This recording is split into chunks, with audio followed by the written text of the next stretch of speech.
मीरपुरी का वार्ड ये भी है भास्कर जी, जो मैं देख रहा हूँ पीछे जो गाद से भरा हुआ है नाला है।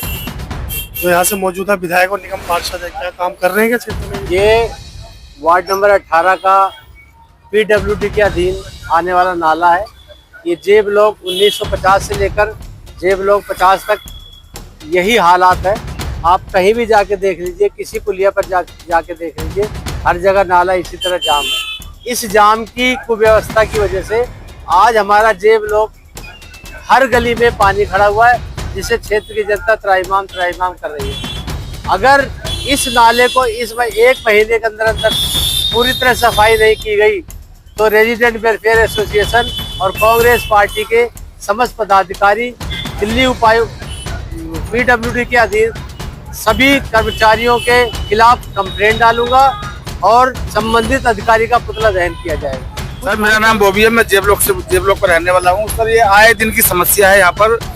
ये देखिए, एक बहुत बड़ा नाला ओपन खुला हुआ है, इसके अंदर आए दिन समस्या होती है। खुद हमने कई बार 2-3 बाइक वालों को निकाला है, वो सीधे आते हैं और सीधे नाले में चले जाते हैं। हाँ जी, और इतना गंदा नाला है, ये आप देख सकते हैं, बहुत ही ज्यादा गंदा है। और इसमें इसका गंदा होने का कारण है कि फलसुए के कुछ लोग गाय भैंस पालते हैं और उसका सारा जो गंदगी है धो के नाले में भर देते हैं। उसके कारण ये नाला भरता है, उसके छोटे छोटे पीछे नाले भर जाती है, जो पानी भरता है वो हमारी गलियों में आ जाता है।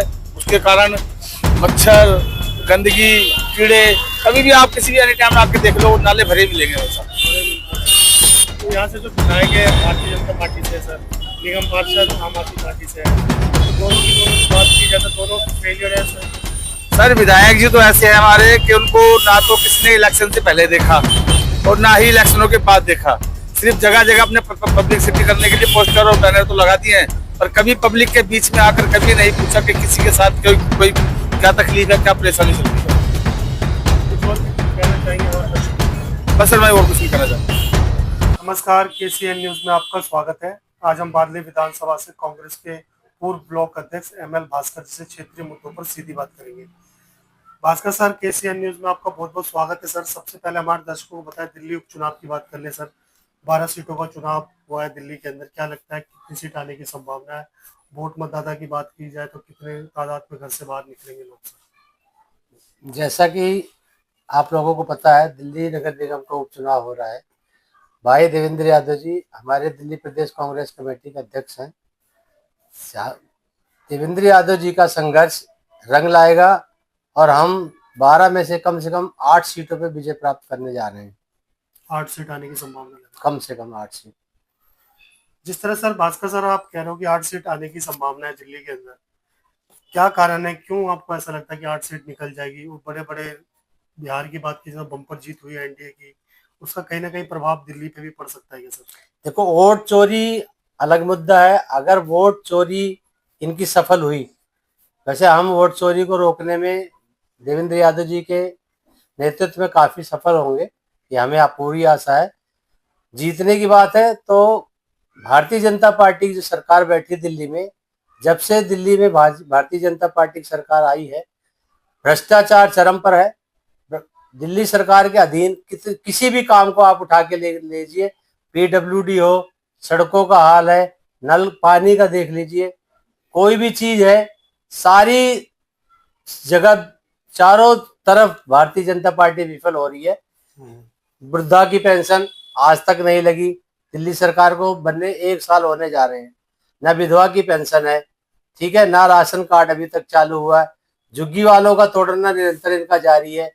बिहार के चुनाव के डर के मारे इन्होंने थोड़े दिन के लिए अवरोध किया हुआ है, लेकिन अब बिहार में इनकी सरकार बन चुकी है। अब देख लेना, दिल्ली वालों को तहस नहस करने में इनका पूरा रोल आएगा। जैसा कि आप लोगों को पता है, आपको पता है कि कांग्रेस पार्टी, दिल्ली सरकार, जब कांग्रेस शीला जी की सरकार थी, शीला जी ने दिल्ली की झुग्गी वासियों के लिए 72,000 फ्लैट भलसवा डेयरी में बनाए थे।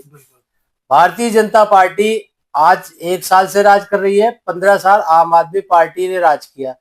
इन लोगों में इतनी हिम्मत नहीं हुई कि इन गरीबों को वो चाबी सौंप सके। बनाना तो बड़ी दूर है, ये सिर्फ उजाड़ने वाली पार्टी है। गरीबों की हितैषी नहीं है, ये गरीबों की दुश्मन है। गरीबी नहीं दूर करती, ये गरीबों को दूर करती है। इसलिए इनकी विफलताओं का हमें लाभ मिलेगा और हम नगर निगम चुनाव में बहुत ही अप्रत्याशित विजय प्राप्त करेंगे। सर, नगर निगम 12 सीटों पे जो चुनाव हो रहे थे दिल्ली के अंदर, तो मैं जगह जगह विजिट कर रहा था, मैं ये देख रहा था भारतीय जनता पार्टी के जो प्रत्याशी थे उनको क्या जरूरत पड़ गई कि दिल्ली के सीएम को उन वार्डों को अंदर उतरना पड़ गया। सर, कहीं ना कहीं भाजपा भुगलाई हुई है, डर लग रहा है उनको वार्ड से। भाई देवेंद्र यादव जी के नेतृत्व से भाजपा ही नहीं, भाजपा का शीर्ष नेतृत्व भी घबराया हुआ है। इसलिए इन्होंने अपने राष्ट्रीय मंत्रियों तक को क्षेत्रीय चुनाव में, क्षेत्रीय क्या मोहल्ले के चुनाव में उतार रखा है। आप बगल में शालीमार बाग है, दिल्ली की मुख्यमंत्री रेखा गुप्ता आज जितनी प्रचार प्रसार की इनको चिंता है, अगर इतनी विकास की चिंता होती तो हमें उम्मीद है कि दिल्ली की जनता रेखा सरकार को वैसे नगर निगम में चुन लेती। अगर हम वोट चोरी रोकने में सफल हुए तो 101% हम कम से कम 8 से 10 सीट जीतने जा रहे हैं भाई देवेंद्र जी के नेतृत्व में। भास्कर जी, आप ये बताइए, आप जिस तरह बार बार कह रहे हो कि वोट चोरी बहुत बड़ा मुद्दा है पूरे हिंदुस्तान में, बिहार में चुनाव हुए वहां पे भी वोट चोरी अगर आप माने जाए तो उनकी सरकार बनेगी। सर, ईवीएम का पंगा तो दिल्ली के अंदर भी आएगा, जो चुनाव चल रहे थे, इसको लेकर कांग्रेस पहले से क्यों नहीं कोई प्लानिंग बनाती कि इन सारे मुद्दों को पहले से जड़ से खत्म कर दिया जाए। प्लानिंग बनाती हमारा क्षेत्र शीर्ष नेतृत्व, हम लोगों को जिम्मेदारियां दी है कि वोटर्स लिस्ट चेक करें। हम अभी पाए अशोक विहार में एक ही आदमी का 91 बार नाम दर्ज है। हम उसकी शिकायत लेके चुनाव आयोग के, देवेंद्र यादव जी के नेतृत्व में चुनाव आयोग को शिकायत की गई है। हम इस पे संघर्ष कर रहे हैं, हमें पूरी उम्मीद है कि हम इसमें सफल होंगे और इनकी वोट चोरी अभियान को विफल करेंगे। चुनाव आयोग की बात की जाए तो वो कहीं ना कहीं आपको लगता नहीं भास्कर सर किसी के दबाव में काम कर रही हो? चुनाव आयोग 100% भारतीय जनता पार्टी के दबाव में काम कर रही है। आज चुनाव आयोग नहीं है होके भारतीय जनता पार्टी आयोग हो गया है। आप कहीं भी कोई भी विपक्ष कोई भी मुद्दा उठाता है चुनाव आयोग के खिलाफ, हर मुद्दे को चुनाव आयोग दबा देता है और कहता है ये ऐसा नहीं हो सकता। सर, चुनाव चल रहे थे 12 सीटों, तो आपने भी तो कहीं ना कहीं मुद्दा उठाया होगा। जिस तरह दिल्ली सरकार में जो रेखा सरकार ने बहुत सारे वादे किए थे कि हर महिला के अकाउंट में 2500 रुपए दिए जाएंगे, होली दिवाली पे हर महिला के घरों में सिलेंडर दिया जाएगा, ये सारे मुद्दे भी आप लोगों ने उठाए चुनाव के दौरान? बिल्कुल उठाए, और हम इन्हीं भारतीय जनता पार्टी की इन्हीं विफलताओं का हमें लाभ मिलेगा।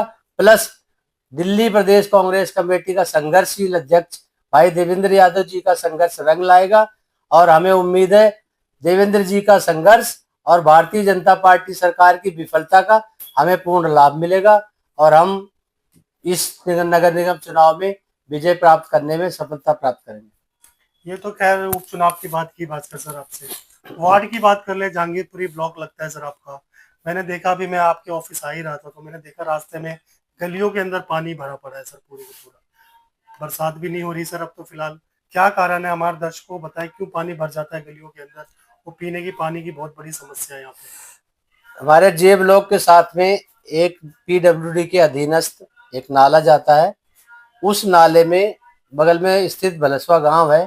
भलसवा गांव में कुछ लोगों ने गाय भैंसे पाल रखी हैं, तो जब वो उनकी धुलाई करते हैं गोबर की सुबह शाम, वो सारा गोबर जहांगीरपुरी के जे ब्लॉक के नाले में कन्वर्ट किया हुआ है।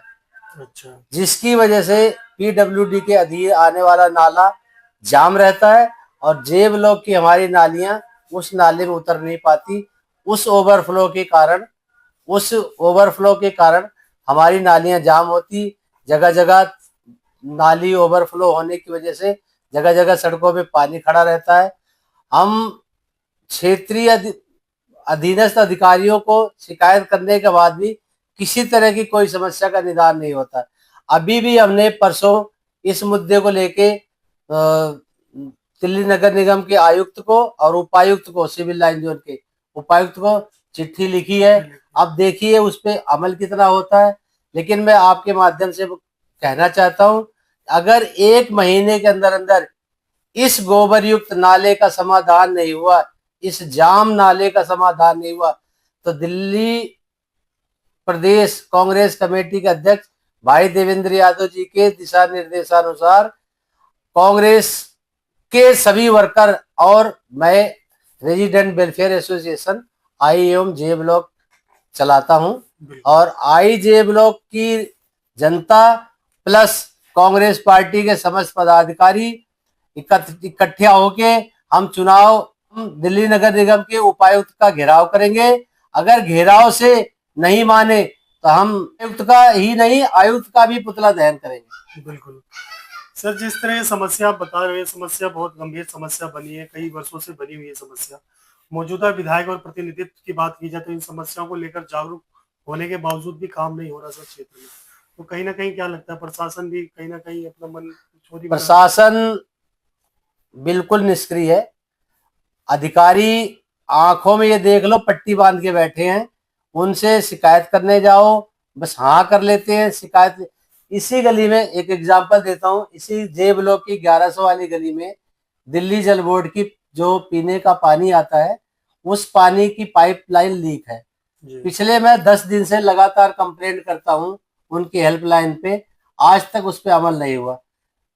वहां से हमें यहाँ के जेई है, कोई रईस जी है जल बोर्ड के जेई जी, उनसे हमने फोन पे शिकायत की, उन्होंने कहा कल आपकी समस्या का समाधान हो जाएगा। आज 1 हफ्ता होने जा रहा है, कोई झांक के राजी नहीं है। समस्या का समाधान तो बड़ी दूर की बात है, बात इसको कोई देख के राजी नहीं है। तो इनकी निष्क्रियता इसी बात से जाहिर होती है कि ये लोग बिल्कुल आंखों पे पट्टी बांध रखे हैं। यहाँ का जनप्रतिनिधि बिल्कुल हमारे आईजे ब्लॉक के साथ सौतेला व्यवहार कर रहा है। सौतेला व्यवहार भी करने का कारण बहुत बड़ा है कि वो एक तो बाहरी हैं, उनको आईजे की समस्या से कोई लेना देना नहीं, सब अपने अपने घर भरने में लगे हुए, चाहे भारतीय जनता पार्टी का विधायक हो, चाहे नगर निगम का आम आदमी पार्टी का प्रतिनिधि है वो टिमसी सुरेश शर्मा जी निगम पार्षद, चाहे वो हो, भारतीय जनता पार्टी से विधायक है सर, भारतीय जनता पार्टी के विधायक है श्री दीपक चौधरी जी, और आम आदमी पार्टी से निगम पार्षदा है श्रीमती टिमसी सुरेश शर्मा जी। दोनों इस आई और जे ब्लॉक को मतलब सौतेला व्यवहार, हद से ज्यादा सौतेला व्यवहार हो रहा है हमारी आईजे ब्लॉक के साथ। लेकिन रेजिडेंट वेलफेयर एसोसिएशन इस सौतेले व्यवहार को बर्दाश्त नहीं करेगा। शीघ्र ही हम बहुत बड़ा प्रदर्शन करने वाले हैं इनके खिलाफ। बिल्कुल। अंत में जान लेंगे भास्कर जी, क्या लगता है आने वाले समय में 1.5 साल के बाद फिर से नगर निगम चुनाव है सर दिल्ली के अंदर, तो अगर भविष्य में पार्टी आपको क्षेत्र का प्रतिनिधित्व करने का मौका दे तो आप करोगे सर? देखो, अगर कांग्रेस पार्टी का शीर्ष नेतृत्व हमें इस लायक समझेगा और मौका देगा तो बिल्कुल मैं संघर्ष इसीलिए कर रहा हूँ। कांग्रेस पार्टी में पिछले में 25-30 साल से हूँ मैं, तो ऑब्वियसली है कि कुछ ना कुछ तो बिल्कुल प्रतिनिधित्व के लिए लड़ाई लड़ रहा हूँ। काफी लंबे समय से आप कांग्रेस के सिपाही रहे हो सर, काफी कर्मठ काम किया, एनजीओ के माध्यम से भी आपने अनेकों विकास कार्य क्षेत्रवासियों के लिए करवाते रहे सर। अंत में हमारे दर्शकों को कुछ कहना चाहेंगे सर आप?